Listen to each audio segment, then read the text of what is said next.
weeks ago to give an overview of the report that this group here, this independent science panel, pulled together as part of a participatory process that was really organized by DFO and NOAA with interactions with a bunch of local naturalist scientists, etc. And what we were asked to evaluate was the effects of salmon fisheries, namely, in particular, Chinook salmon fisheries, on the viability of southern resident killer whales. And just to introduce you to a few of the key players here, just that I'm representing. So Ray Hilborn here from the University of Washington was the chair of the panel.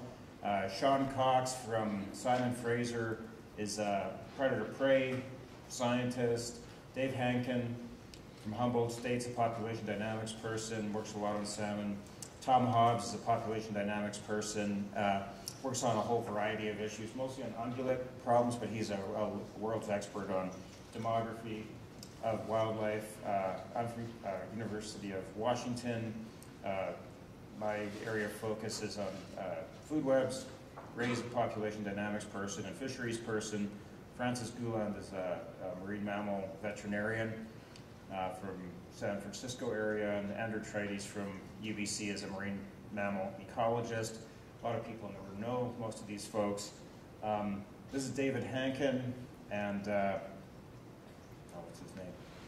Alex Hall from ESA Technologies, a consulting agency who were hired as her handlers for this workshop process. And it was really the efforts of those two guys that really pulled together a nice report that incorporated a lot of workshop.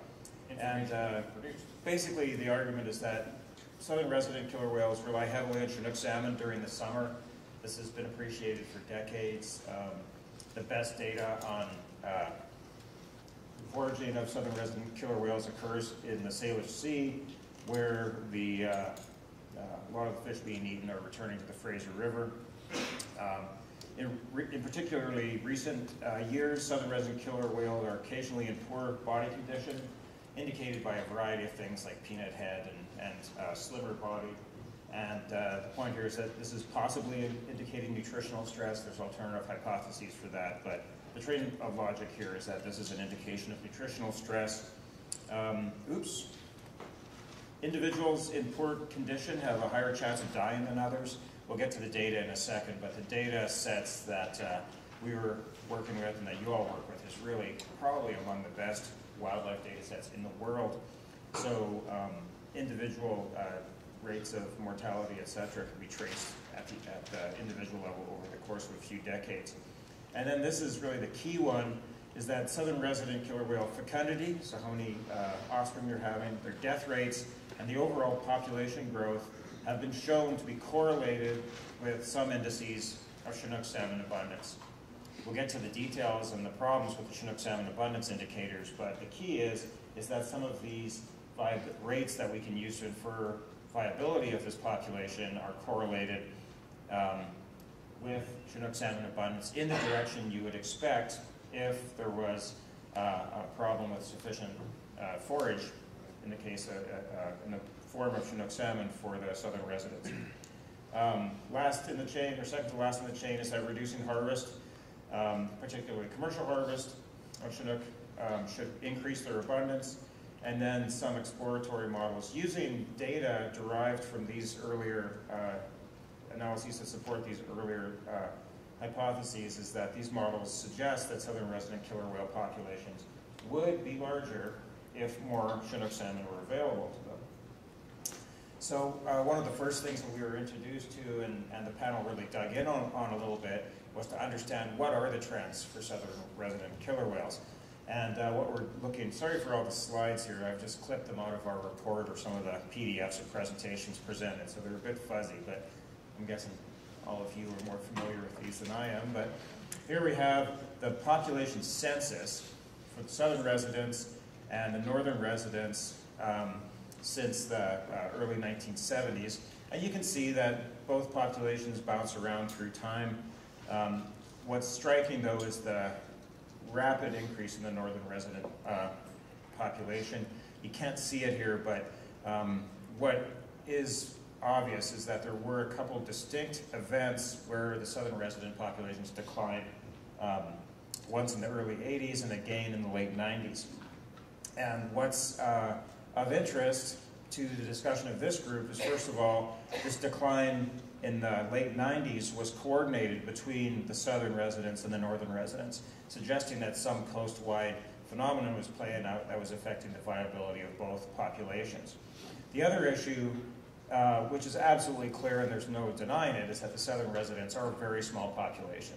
So whether we are going to get into discussing what the population trajectories are of these two populations, the reality is the southern residents are a very small population. It's less than 100 individuals, and as a result, it's at a distinct risk of stochastic events that may cause extinction.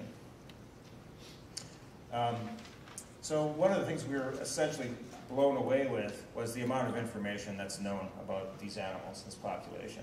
I mean, they all are named. A lot of them, the birth date of them was known. This is known for a couple of generations in some cases. As I said earlier, it's probably one of the best studied wildlife populations in the world. And a lot of this is due to the efforts of both the agencies, but also a huge network organized by the Whale Museum in terms of volunteers, etc. But the point is there's an incredible database that can be used to assess the demography. So when we do going down the list here, there's also an incredible amount known about summer diets, what these things are eating, and what their spatial distribution is. Again, because they come back to the Salish Sea, it's a fairly confined region, even though it's still a huge ecosystem. There's been a lot of excellent work documenting their diets and what their spatial distributions are. We heard a lot about their energetics.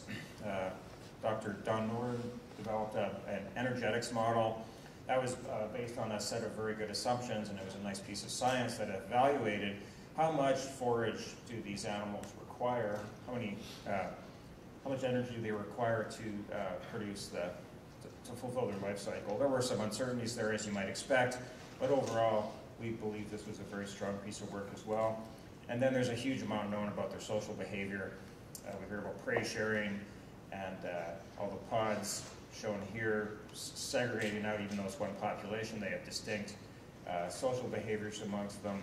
And each of the pods is showing slightly different population trends. Because this is so fuzzy, it's now, I'm losing my cheat notes, but this is the L pod. You can see that it appears to be declining in recent decades. The other two pods seem to be doing a little better. This is the aggregate. So the point is, from the perspective of the killer whales, the data that we can use to assess their demography is really outstanding. And then during the summer season, there's a lot known about their foraging ecology, etc. So one of the first things we wanted to do was establish what are their population trends. During the first workshop, there was a lot of discussion about some. I mean, we'd grump about something, he'd go home for the night and come back with data that basically represented a dissertation in themselves. And he kept doing this. He wouldn't say no. Anyhow, Eric really worked carefully with us and with other scientists involved to really sharpen some of the analyses to assess a whole variety of issues in the discussion. But we started with estimating this Lambda, which is a standard parameter used to estimate what is the population trajectory for wildlife populations. It's grounded in good theory. It's grounded in approaches that have been applied to humans, to chipmunks, to whales, etc. And then by using Bayesian statistics, we can place some reliable uncertainty estimates on that parameter. I think that's about all we say about that. And this is what Eric produced. So a lambda of 1 says that the population is neither growing nor declining. So it's stable, okay? And anything above 1 says the population is growing. So if it's lambda of 0.01, that means the population is growing exponentially at 1% per year, 2% per year, 3% per year, etc. If lambda is less than 1, that says the population is declining. And of course, the more less than 1 it is, the faster the population is declining. And the reason these are distributions is that we can use this extensive database to come up with a distribution that describes the uncertainty in this estimate that describes the population trajectory. So what you can see in this case, this is for the J and K pod. Eric split them out into the pod that seemed to be declining the most versus those that were increasing the most, again using some statistical criteria. But what you see is that the distribution to describe the population trajectory of the J and K pods is everywhere from about 0.99 all the way to about 1.04. So about declining at about 1% per year to increasing at about 4% per year. The bulk of the density is out here on the positive, on the side that's greater than 1. Okay? What's highlighted in red is the tail of the distribution that represents the probability that the population is declining. Everything in black it represents the distribution of the probabilities that the population is increasing. So what you see for the J and K pods is it appears to be distinctly increasing. Okay? The lambda is greater than 1. In the case of the L pod, we see that the distribution is shifted a bit to the left, to lower values. We see this red tail is substantially larger, but once again, the bulk of the distribution is greater than 1. Okay? And if we put a couple additional criteria on here, here is the sum of the probabilities that the population is declining. It's a tiny, oh here we go, it's 0.8% for the J and K pods. For the L pod, it is about 8% of the probability the distribution is declining. What's also interesting though is there's uncertainty that spills over into the high end of the distribution. And we'll probably talk about the delisting criteria of a lambda of 0.023. And what you see is that in both cases, the uncertainty is sufficient that these populations may be actually increasing fast enough to the whole 30-year time period and all the details of the demography. So some of the key points, I'm just going to step through the key points from our executive summary, but the southern resident killer whale has been observed to increase an average about 0.7% per year, and that would increase to about 1% per year if the sex ratio of births were closer to 50-50. Of course, now they're skewed towards males, which depresses this a little bit, but the point is that the mode is still greater than 1. Okay. Second, the panel believes that the existing delisting criteria of 2.3% is unlikely to be achievable given current circumstances. So look at that right-hand tail of those distributions. This is a pretty skinny tail out there. Or by reducing Chinook salmon fisheries. I'll talk a little bit about our analysis here, but we don't think that reducing Chinook salmon fisheries is going to bump these things up to 2.3 degree growth rate. But if total abundance continues to increase, a reassessment may be likely in the future. And this issue of 2.3% growth rate is probably not achievable. We need to think about the fact that growth rates are density dependent. As a population recovers to some carrying capacity, the population growth rate is going to decline. So either we're at a reduced carrying capacity now, and we could bump it up, for instance, by reducing salmon fisheries, but as the population approaches the new carrying capacity, its population rate is going to decline. So we were unsure whether this lambda of 2.3% was a reasonable delisting criteria. Moving through some of the other data and information we discussed, one was the interaction or potential interaction between northern and southern residents. As I showed you earlier, the northern resident population is growing at an exceptional growth rate, and I'll show you what that value looks like. But the other thing that was very intriguing to us, and probably to many of you as well, is that there's very little spatial overlap between the northerns and the southerns. And of course, this is what defines the two. But as an ecologist, I look at these things and I say, I wonder if these guys are interacting. I mean, certainly they're feeding on some of the same prey, but we know these are highly behavioral organisms. And this is suggestive of the fact that these two populations are interacting in the southern. Here's the southern residents aggregated together. That has that roughly 1% growth rate. Here's the northern residents growing at 3.5% per year. Okay, and what you see is none of the tail extends below 1. So given the uncertainty in the data, we can say with total confidence this thing is not declining. And in fact, some of these growth rates are way above what would be used as or higher than the listing criteria for southern residents. So the point is something clearly is going on different between the northern and the southern residents, and they may be interacting.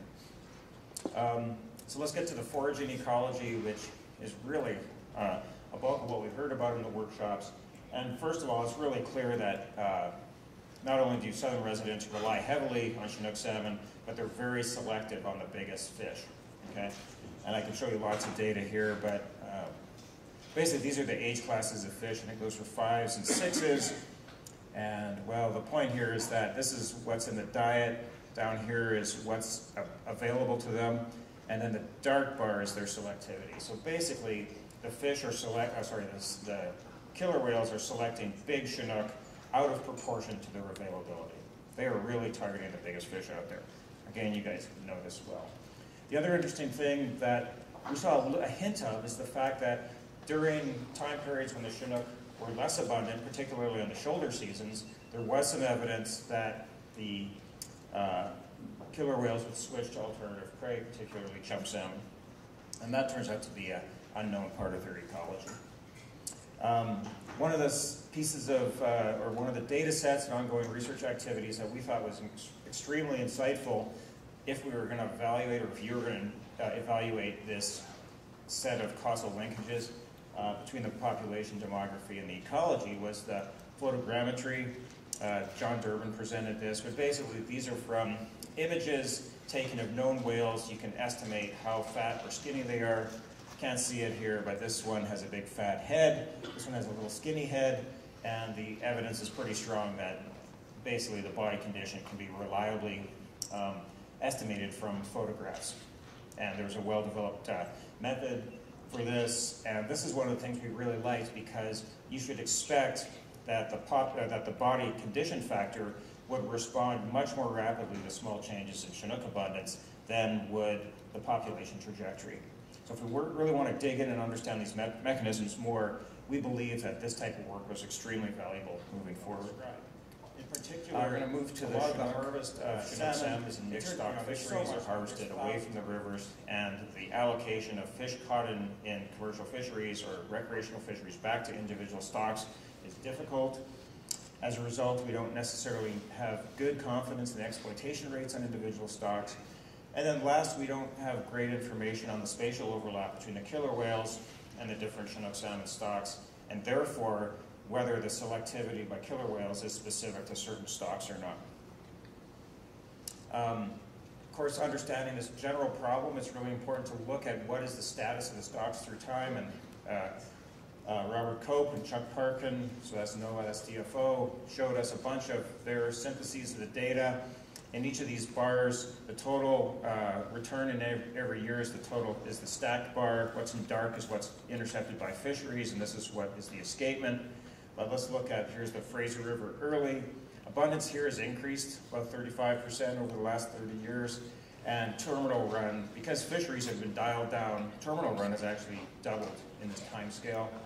Look at the west coast of Vancouver Island, we see a slightly different trajectory.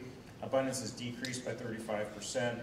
Terminal run has increased by 20%, again because the fisheries have largely been shut down already. Fraser late run, clear decline here. Again though, notice that the fisheries shown as the dark pieces of these bars are pretty small compared to what they were in the 70s and 80s.